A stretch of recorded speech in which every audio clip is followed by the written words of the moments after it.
warahmatullahi wabarakatuh. Apa kabar anak-anakku sekalian hari ini? Alhamdulillah baik. Baiklah, sebelum kita memulai pelajaran, mari kita berdoa dulu agar pembelajaran pada pagi hari ini menjadi pembelajaran yang bermanfaat dan bermakna. Silakan Ketua Kelas, Ibu minta dipimpin doa ya. Baik, terima kasih kepada Farel. Selanjutnya, Ibu mau tanya, pembelajaran kita minggu lalu, kita belajar tentang materi apa ya? Apa nih? Zat aditif, betul. Pintar ya, Ani masih ingat. Jadi, minggu lalu kita sudah belajar tentang zat aditif. Seperti pada pertemuan minggu lalu, Ibu jelaskan bahwa pada pertemuan selanjutnya, kita akan mempelajari tentang zat adiktif. Ya, apa itu zat adiktif? Nanti akan bersama-sama kita ketahui setelah kegiatan pembelajaran. Nah, Ibu punya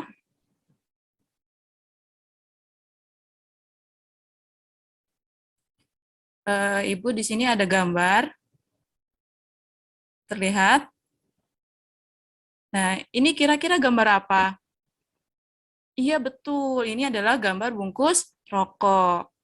Ada pertanyaan dari gambar ini? Iya, kenapa gambar itu dibuat menakutkan ya? Kira-kira ada yang tahu jawabannya nggak?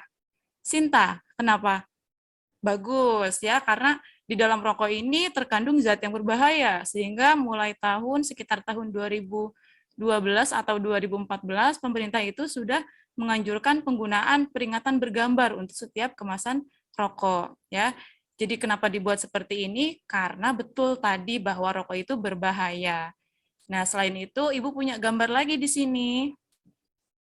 Ini gambar, ada dua buah gambar paru-paru.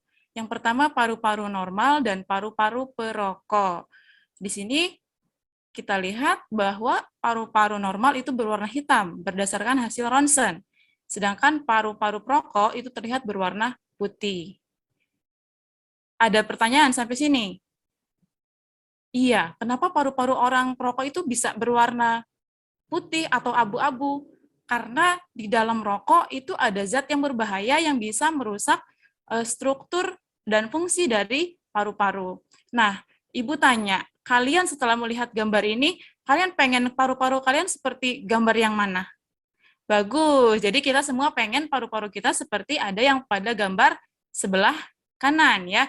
Jadi kita pengen supaya paru-paru kita itu menjadi bagus ya, supaya paru-paru itu bisa menjalankan fungsinya dengan baik. Baik ya. Nah, berkaitan dengan materi yang akan kita sampaikan pada pagi hari ini, yaitu tentang zat adiktif. Ya, di sini Ibu mau memperlihatkan tujuan pembelajaran yang akan kita capai. Yang pertama, melalui kegiatan membaca bahan ajar zat adiktif, kalian mampu mendeskripsikan definisi zat adiktif dengan tepat.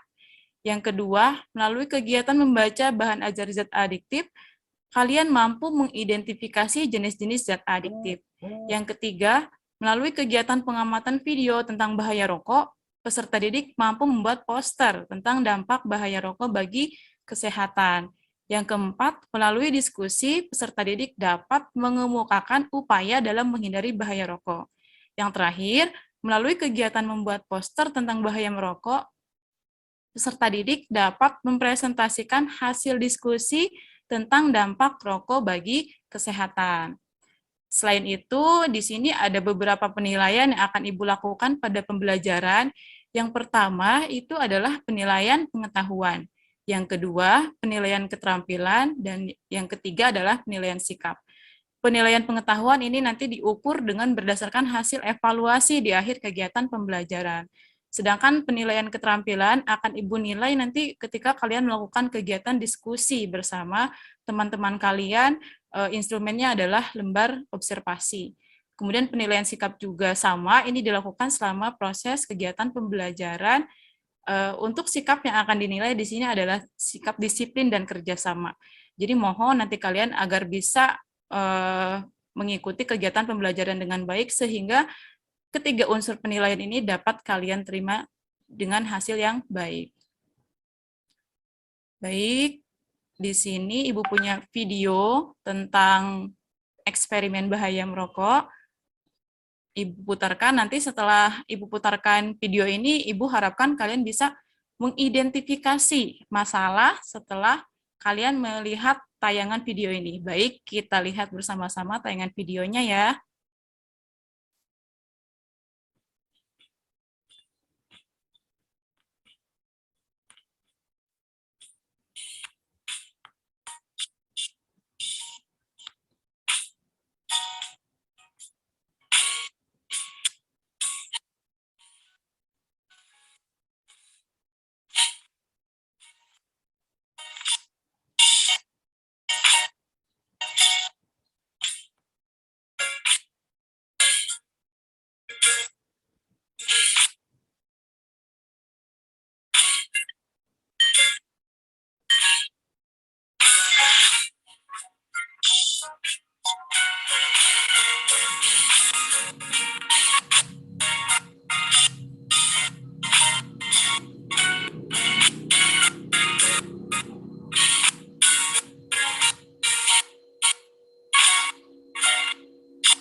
Jadi demikian ya video yang Ibu tayangkan tentang eksperimen bahaya merokok. Kira-kira ada pertanyaan nggak atau identifikasi masalah apa yang sudah kalian dapatkan dengan melihat tayangan video ini? Iya, Linda? Betul. Rokok itu mengandung zat yang berbahaya, ya. Ada lagi? Santi? Nah, mengapa kertas kapas yang tadinya warnanya putih berubah menjadi kuning? Ada yang bisa jawab? Iya, Dina? Iya, karena di dalam rokok terdapat zat-zat yang bisa menyebabkan paru-paru menjadi kotor. Jadi di sini kita analogikan kapas itu sebagai paru-paru, kemudian setelah terpapar oleh rokok, maka kondisi kapas yang tadinya putih berubah menjadi kuning. Nah, dari sini kita sudah tahu ya bahwa ternyata rokok itu sangat berbahaya. Dia bisa merusak komposisi atau fungsi dari paru-paru. Nah, yang menyebabkan kerusakan itu tidak lain adalah zat-zat yang ada pada rokok. Tapi permasalahannya sekarang adalah bahwa rokok itu di kalangan pelajar itu sudah menjadi suatu budaya. Mereka beranggapan bahwa rokok itu sebagai simbol keren ya, mereka menjadi simbol gaya. Padahal kita tahu bahwa rokok itu ternyata sangat buruk manfaatnya terutama untuk paru-paru. Kira-kira dari permasalahan ini apa yang bisa kita ambil solusi? Selain dari diri kita personal, tentunya kita berusaha untuk menghindari diri dari bahaya rokok. Ada yang punya solusi? Sinta? Iya, dengan mengajak orang lain supaya menghindari bahaya merokok. Dengan cara apa kira-kira? Fauzi? Memberikan edukasi. Memberikan edukasi bisa secara tertulis, ataupun bisa juga dengan secara memberikan kampanye menghindari bahaya rokok, yaitu ada yang bisa kasih solusi yang paling tepat. Iya, betul, kita akan membuat sebuah poster tentang bahaya merokok ya. Baik. Nah, di sini Ibu akan membagi kalian menjadi 4 kelompok. Ibu minta kalian berhitung dari 1 sampai 4. Nanti siapa-siapa yang menyebutkan angka 1 bergabung ke dalam satu kelompok, angka 2 bergabung ke dalam satu kelompok, dan seterusnya sampai angka yang ke-4. Nanti masing-masing kalian di sini ada 4 kelompok ya, 4 kelompok kerja. Nanti Ibu bagikan LKPD, dan ini ada alat dan bahan di depan, silakan diambil untuk perwakilan masing-masing kelompok dan berserta LKPD-nya. Sudah semua ya? Oke, jadi semua sudah mendapatkan LKPD dan bahan alat dan bahan untuk kegiatan kita pada pagi hari ini. Nah, di sini nanti kalian baca dulu LKPD-nya, langkah-langkah kerjanya seperti apa, kemudian kalian isi apa yang ada di dalam LKPD ya, semua yang ada di LKPD kalian isi. Kemarin Ibu juga sudah menginstruksikan kepada kalian untuk membawa HP ya, Ibu sudah minta izin kepada kepala sekolah bahwa untuk pelajaran pada pagi hari ini kalian boleh bawa HP. Tapi tidak untuk seterusnya ya, hanya untuk pembelajaran pada pagi hari ini. Nanti dengan menggunakan HP, kalian silahkan cari informasi sebanyak-banyaknya bagaimana poster yang baik ya. Kalian juga boleh melihat poster-poster tentang rokok. Kalian boleh melihat, tapi jangan plagiat, artinya kalian mempunyai ide sendiri, ya. Oke, silakan bekerja di dalam kelompok. Kalau ada yang kesulitan, boleh ditanyakan. Ibu kasih waktu 30 menit ya. Kelompok 3 ada kesulitan? Tidak ada. Kelompok 2, warnanya boleh, warnanya terserah kalian. Yang penting kalian paham ciri poster yang baik itu dari segi warna seperti apa, dari segi kata-katanya seperti apa, silahkan sekreatif kalian, karena nanti di situ ada penilaiannya ya, penilaian untuk rubrik poster. Ada lagi kelompok 4? Tidak ada ya? Baik, Ibu tunggu 5 menit lagi. Sudah selesai semuanya? Alhamdulillah semua sudah selesai. Nanti setelah ini kalian akan mempresentasikan hasil diskusi kalian bersama kelompok kalian. Ibu undi nanti ya siapa yang presentasi duluan. Nanti ketika ada teman yang presentasi, kelompok lain silakan menanggapi. Silakan diambil nomor undiannya. Oke, sudah. Siapa yang dapat undian nomor 1? Kelompok 2, silahkan. Kelompok 2. Baik, alhamdulillah semua sudah melakukan presentasi. Presentasi yang sudah dilakukan semua anggota kelompoknya kita kasih aplaus ya. Semua sudah melakukan presentasi dengan baik dan posternya Ibu lihat juga sudah bagus semua ya. Dengan kata-kata yang bisa memberikan edukasi, dengan warna-warna yang menarik, itu sudah bagus. Nah, kemudian kita evaluasi. Apakah dengan poster ini kita bisa memberikan edukasi kepada halayak umum? Bisa? Oke, bisa. Jadi kita bisa menjadikan poster sebagai salah satu upaya untuk mengatasi permasalahan yang ada pada yang saat ini ada pada pelajar yang sekarang sudah membudayakan rokok. Ya di kalangan pelajar mereka sudah tidak malu-malu lagi di publik, di sekitar sekolah. Kadang mereka tidak takut-takut lagi untuk merokok. Makanya dengan solusi kita membuat poster tentang bahaya merokok, itu kita anggap bisa menjadi solusi atau upaya untuk menghindari penggunaan rokok di kalangan pelajar. Nanti hasilnya bisa kalian tempel di mading sekolah ya, biar teman-teman kalian bisa membaca hasil dari poster kalian. Baik. Nah, adakah yang ditanyakan sampai sini? Kalau tidak ada, Ibu jelaskan sedikit tentang materi pada pagi hari ini, yaitu tentang zat adiktif. Pada pertemuan sebelumnya, kita sudah belajar tentang zat aditif. Kalau zat aditif itu, siapa yang masih ingat? Iya, betul. Jadi kalau zat aditif, itu adalah zat yang sengaja ditambahkan pada suatu bahan makanan tertentu, untuk tujuan yang tertentu pula. Bisa untuk menambah cita rasa, bisa untuk menambah tujuan komersil, biar supaya menarik, dan sebagainya. Nah, apa sih zat adiktif itu? Apakah sama dengan zat aditif? Tentunya berbeda. Kalau zat adiktif adalah zat yang bisa menyebabkan adiksi atau kecanduan pada penggunanya. Makanya di sini kasusnya ketika para pelajar itu merokok, mereka susah terlepas dari rokok karena di dalam rokok itu terdapat zat adiktif. Jadi zat adiktif secara definisi adalah zat yang bisa menyebabkan kecanduan atau ketagihan. Kemudian zat adiktif itu dibagi menjadi 3. Ada narkotika, psikotropika, dan zat adiktif lainnya. Ya, narkotika itu adalah senyawa yang bisa menghilangkan rasa nyeri. Ini bisa digunakan, tapi harus dalam pengawasan dokter. Penggunaan narkotika di bawah atau di luar pengawasan dokter justru akan melanggar hukum. Contohnya morfin, heroin, ya, ganja itu adalah kelompok narkotika.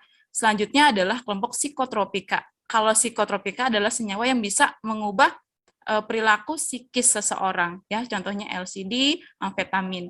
Kalau zat adiktif lainnya, ini contohnya adalah rokok, kemudian ada teh, ada alkohol, itu dan kopi, itu salah satu zat adiktif juga. Ternyata kalau kita mengkonsumsi zat-zat tersebut itu bisa menyebabkan efek kecanduan atau adiksi, ya, bagi kita. Baik, jadi berdasarkan hasil presentasi kalian yang sudah kalian diskusikan bersama kelompok, mari kita simpulkan bersama-sama. Jadi bahwa zat adiktif itu adalah zat yang menyebabkan kecanduan. Di dalam rokok terdapat zat adiktif. Salah satu beberapa zat yang ada di dalam rokok misalnya nikotin, tar, benzen, formaldehid, karbon monoksida. Nah, zat-zat itu bisa menyebabkan gangguan kepada organ tubuh, misalnya menyebabkan kanker paru, menyebabkan emfisema, kanker leher, kanker mulut, dan sebagainya. Makanya di awal tadi pemerintah itu menyarankan untuk pembuatan bungkus rokok yang memuat informasi bergambar seperti itu. Tujuannya adalah untuk mengurangi penggunaan rokok di Indonesia, ya, seperti itu. Nah, untuk kesimpulannya seperti ini sudah disampaikan tadi. Kemudian untuk refleksi, apa yang sudah kalian pelajari hari ini? Iya, betul. Jadi hari ini kita sudah belajar tentang zat adiktif, macam-macam zat adiktif, kemudian bahayanya zat adiktif, dan bagaimana upaya untuk kita menghindari pengaruh negatif dari zat adiktif. Bagian mana yang sudah dan belum kalian pahami di sini? Sudah ya? Sudah kalian pahami semua? Oke, alhamdulillah. Kemudian apa manfaat mempelajari bahaya rokok bagi kesehatan dan apa upaya nyata untuk mengatasi kecanduan merokok dalam kehidupan sehari-hari? Iya, Sinta? Iya. Jadi manfaatnya kita bisa menghindari diri dari bahaya merokok dan agar tubuh kita menjadi sehat, terhindar dari pengaruh-pengaruh negatif rokok. Selanjutnya, Ibu, seperti yang Ibu sampaikan tadi, Ibu tadi ada soal evaluasi. Di sini ada 5 soal, 2 soal pilihan ganda, dan 3 soal uraian. Silakan kalian kerjakan, Ibu beri waktu 5 menit. Silakan dikerjakan. Sudah selesai? Sudah, nanti Ibu koreksi dulu, hasilnya nanti Ibu sampaikan di pertemuan berikutnya. Baik, demikian yang dapat Ibu sampaikan pada pertemuan kali ini. Mudah-mudahan apa yang sudah kita pelajari bisa kalian tanamkan di dalam diri kalian, bisa kalian gunakan dalam kehidupan sehari-hari, dan untuk pertemuan selanjutnya, silakan kalian pelajari tentang bahaya narkoba. Ya, demikian yang dapat Ibu sampaikan. Bila ada kesalahan, Ibu mohon maaf. Ibu akhiri. Wassalamualaikum warahmatullahi wabarakatuh.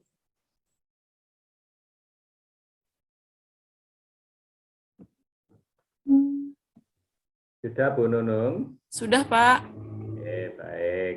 Saya dulu, Bu Evi. Monggo, Bapak. Oke. Bu Nunung? Iya, Pak. Bu Nunung tadi itu menerapkan model apa? PBL, Pak. Problem based learning. Iya. Oke. Masalahnya apa masalahnya? Masalahnya itu adalah kebiasaan pelajar yang merokok, Pak. Kebiasaan pelajar yang suka merokok. Yang diangkat sebagai orientasi masalah tadi itu yang mana? Sebagai orientasi masalah tahap awal di orientasi, Pak, di bagian inti pembelajaran, Pak. Ya, yang maksudnya orientasi masalahnya tadi itu apa yang diangkat tadi itu? Bahaya merokok bagi kesehatan, Pak. Yang ditampilkan apa? Video eksperimen bahaya merokok. Video yang orang medet-medet. Iya, Pak, yang tadi sedikit macet-macet, Pak. Nah, ini kan bukan masalah otentik. Itu Maksudnya kan masalah otentiknya yang ada di aktivitasnya. gambar di bawahnya, Pak. Ada apa gambar bawahnya apa tadi? Gambar anak-anak merokok di tempat umum begitu, Pak.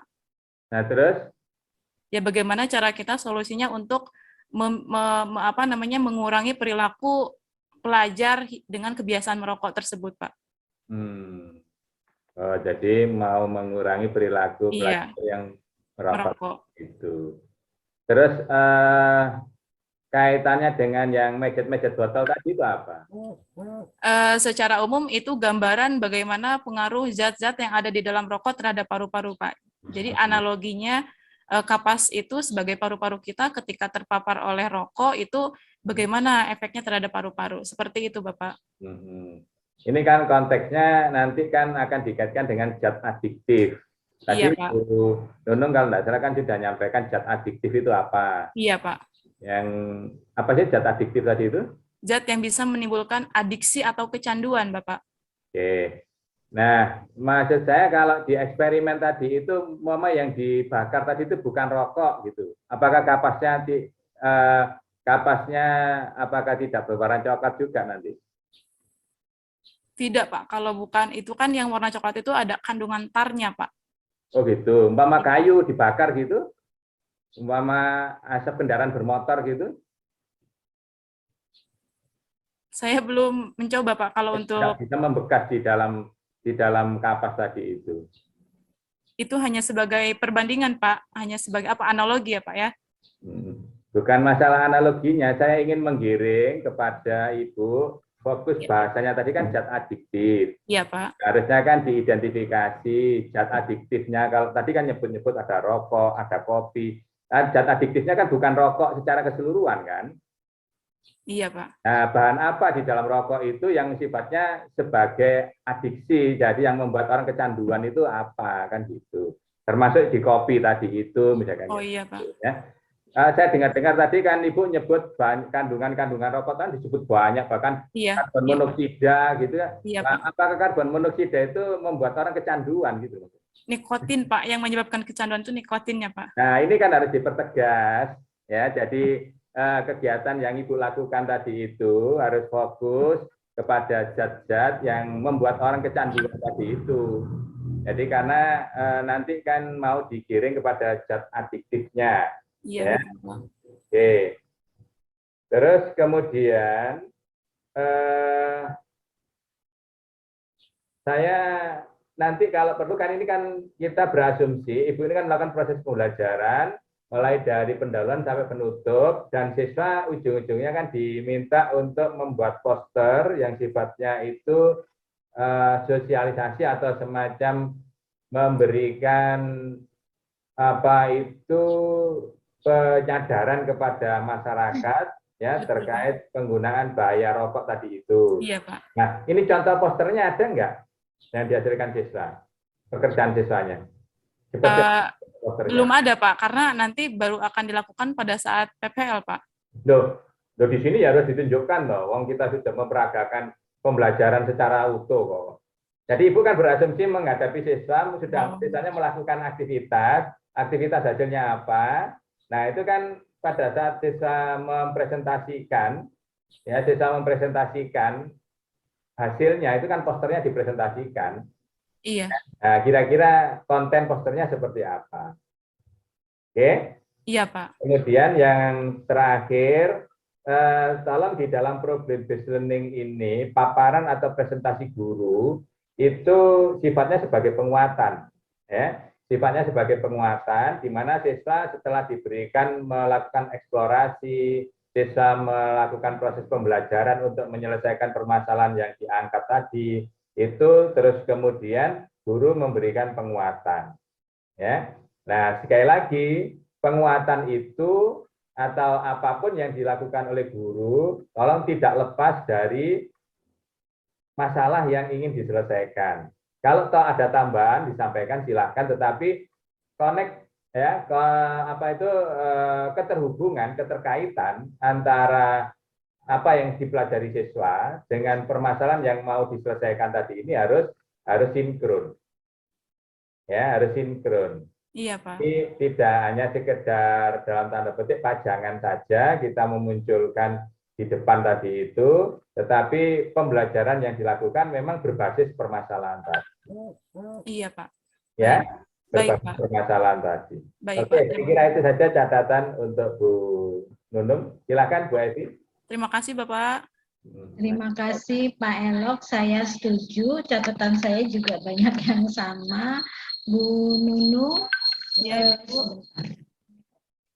Bu Nunung, yang pertama saya setuju dengan Pak Elok ya. Tadi saya juga terkesan pada waktu Ibu melakukan penguatan, Ibu seperti menjelaskan materi, runtut sekali Ibu menjelaskan materi. Ya, padahal harusnya Ibu memberikan penguatan atas jawaban-jawaban yang sudah ditemukan oleh siswa untuk permasalahannya, ya, sehingga siswa yakin bahwa apa yang sudah dijawab, dikerjakan itu ternyata betul, gitu ya. Baik, Ibu. Karena siswa kan juga sudah diberi buku ajar, gitu ya. Kemudian yang kedua, Ibu dalam untuk poster saya juga setuju. Tadi saya juga bertanya-tanya posternya mana kok tidak ada ditampilkan. Oh, iya, Yang ingin saya tanyakan, kriteria siswa membuat poster itu apakah Ibu minta ke Ibu beritahu ke siswanya kriteria pembuat posternya berisi ini gitu, ada nggak kriterianya? Iya, Bu. Sudah saya buatkan rubriknya, Bu. Rubriknya apa, Bu? Karena kami tidak melihat, Ibu. Sebentar ya, Bu. Saya lihat di sini.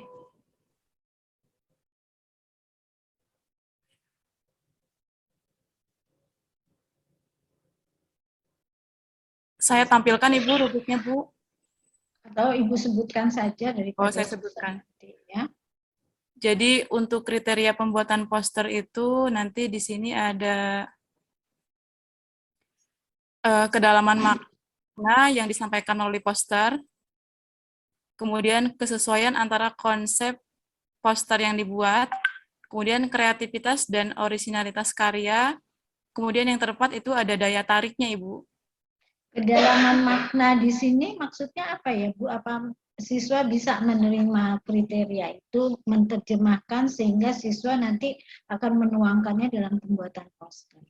Kedalaman maknanya ini adalah pesan yang disampaikan di dalam poster itu, Bu.